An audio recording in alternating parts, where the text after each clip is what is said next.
요즘 핫한 주식 중 하나인 R서포트에 대해서 알아보도록 하겠습니다. 코스닥에 상장되어 있고요. 번호는 131370입니다. R서포트는 언택트 관련 이슈가 부각되면서 주목받고 있는데요. 실제 주가의 흐름을 보게 되면 코로나 사태로 떨어지기 전 주가가 3,600원 수준인데요. 지금은 7,000원을 넘었습니다. 가장 코로나 이후에 영향을 받았다라고 할 수 있는 수준 3월 말일 때 2,500원 수준이니까 지금 한 3배쯤 오른 거죠. 먼저 R서포트의 업의 본질에 좀 더 다가가 보도록 하죠. R서포트의 사업의 영역은 원격 소프트웨어 개발 및 공급이라는 영역입니다. 저희가 쉽게 생각을 해보면 서비스를 지원하는 PC 고장 지원 시 받는 서비스라거나 중앙에 통제를 받아서 운영되는 패널 중심의 디바이스 운영을 하는 곳에서 받는 것인데요.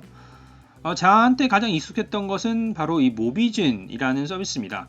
모바일 개발을 하면서 모바일에서 보여지는 화면을 발표를 할 때 다른 사람들한테 공유하기 위해서 이 모비즌이라는 서비스를 통해서 녹화를 뜨거나 화면 공유를 하게 되거든요.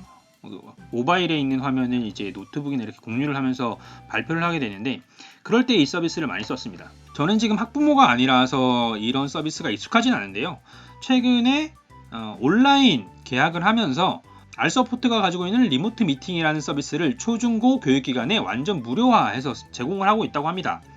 그래서 아마 지금 학부모이신 분들은 이 서비스가 익숙하신 분들이 있거나 향후에는 이렇게 무료로 하는 걸로 봤을 때 많이 익숙해지지 않을까 생각이 됩니다.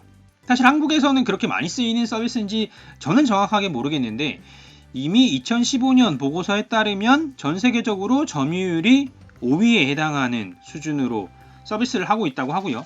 이 같은 내용은 R서포트에서 홍보한 내용이긴 하지만 실제로 해외 언론을 찾아보게 되면 R서포트가 주요한 플레이어로서 이 마켓에서 지목되고 있는 것을 알 수가 있는데요. 이처럼 한 언론의 프레스 릴리즈를 보게 되면 리모트 액세스 소프트웨어 마켓 사이즈에 대해서 언급을 하고 있는데 실제로 보고서 내용이기 때문에 자세한 내용을 알려주고 있지는 않습니다.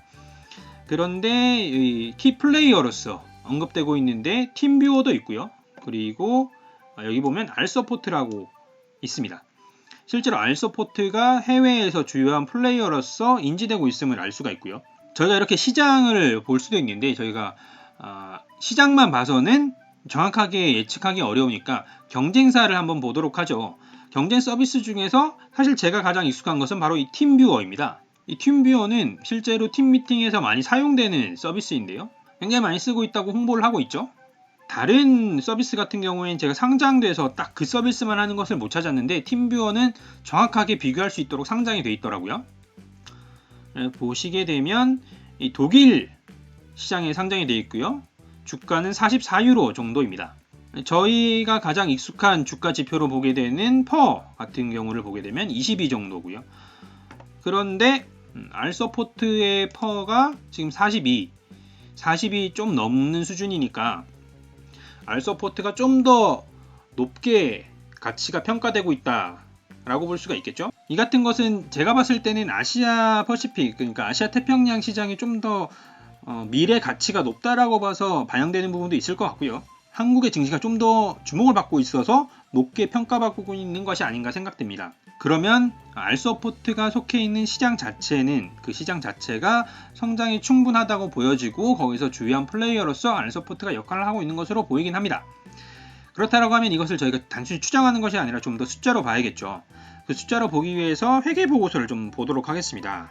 가장 최근에 회계보고서를 보게 되면 2년 전부터 올해까지 봤을 때 매출의 성장률은 한 7% 정도로 높은 성장률을 보이는 거죠. 높은 성장률을 보이게 되고 영업비용도 특이할 만한 사항은 없습니다. 영업비용에는 그냥 한 70%에서 80% 수준의 영업비용, 마진이 한 20% 된다는 거죠. 영업이익률 한 20% 정도 된다라고 볼 수가 있을 것 같고요. 제가 좀 특이하게 봤던 부분은 금융수익과 금융원가입니다. IT 서비스를 하는 업체임에도 불구하고 금융수익의 비중이 굉장히 높다. 금융원가도 굉장히 높다라는 것이 좀 주목할 만했는데요. 실제로 보게 되면 금융수익이 95억. 그러니까 영업을 통한 수익이 58억인데 금융을 통해서 95억을 벌었다. 이것이 과연 IT 업체인지 아니면 금융 업체인지. 그래서 좀 자세히 파봤습니다. 자세히 보면서 직접적으로 이 계정에 영향을 끼치지는 않고 있지만 향후에 영향을 끼칠 것으로 제가 하나 확인한 것이 있는데요. 3월 2일 날 공시를 한 내용이고요. 파생상품 거래 손실이 발생했다는 내용입니다. 이런 파생상품을 거래를 하고 있었는데 파생상품 처분 손실이 발생을 했고요. 이 처분 손실 같은 경우에는 2월 29일 손실 발생했고요. 파생 손실 금액 자체가 3월 2일 기준이다라는 걸로 봐서 조금 변화가 있을 것 같죠.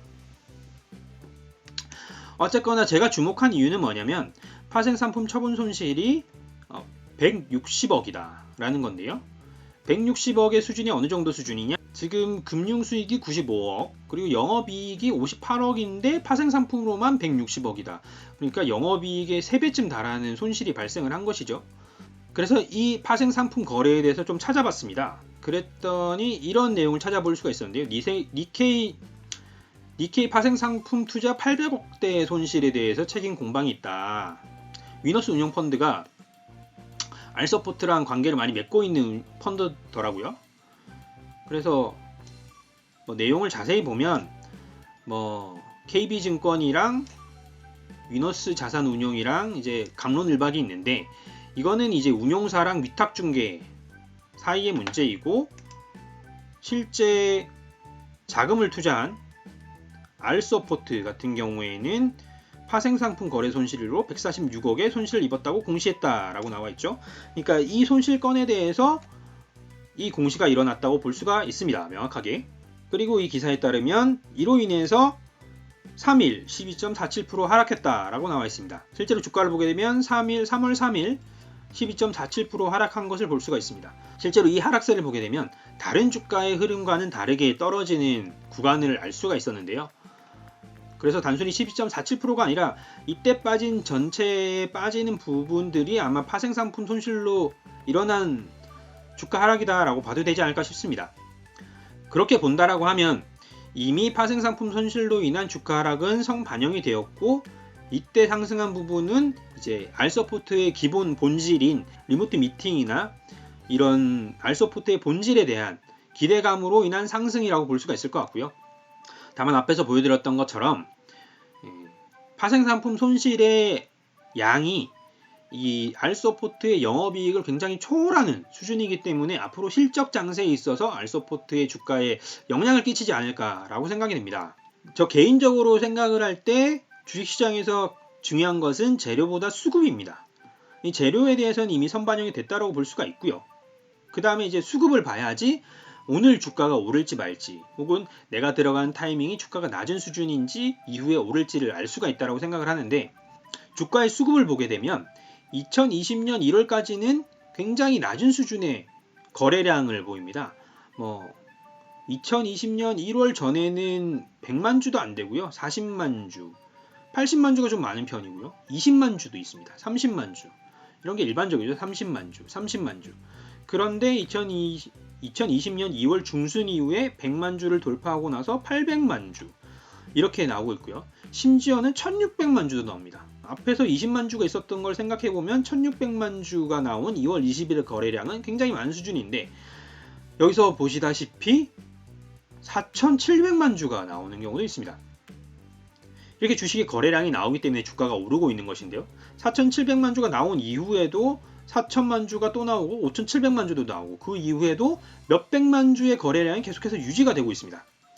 간혹 좀 빠지는 경우도 있긴 하지만 그래도 400만 주 수준이고요. 제일 낮은 게 400만 주 수준이고 1200만 주, 5900만 주 굉장히 사람들의 관심을 받고 있다는 것이죠. 그래서 저는 향후에도 알서포트가 당분간은 좀 오르지 않을까 생각합니다.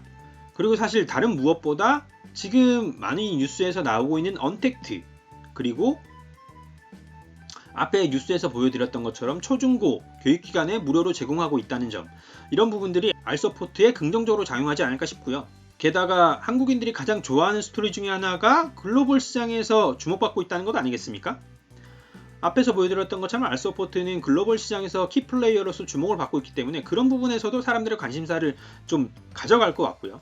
사람들이 좋아할 만한 스토리도 가지고 있고 주목받을 만한 이슈를 끌고 가고 있는 부분이 있는 것이죠. 게다가 수급도 안정적인 부분이 있고요. 한 가지 아쉬운 게 있다면 금융상품 거래로 인해서 약간 아쉬운 부분이 있긴 하지만 그 이외에는 좀 괜찮은 부분이 있어서 저는 당분간은 이 알서포트를 좀 주목해 볼까 합니다. 다음에는 알서포트에 대해서 새로운 이슈가 있으면 또다시 찾아뵙도록 하겠습니다. 그리고 다음에 새로운 주식으로 또 찾아뵙도록 하겠습니다.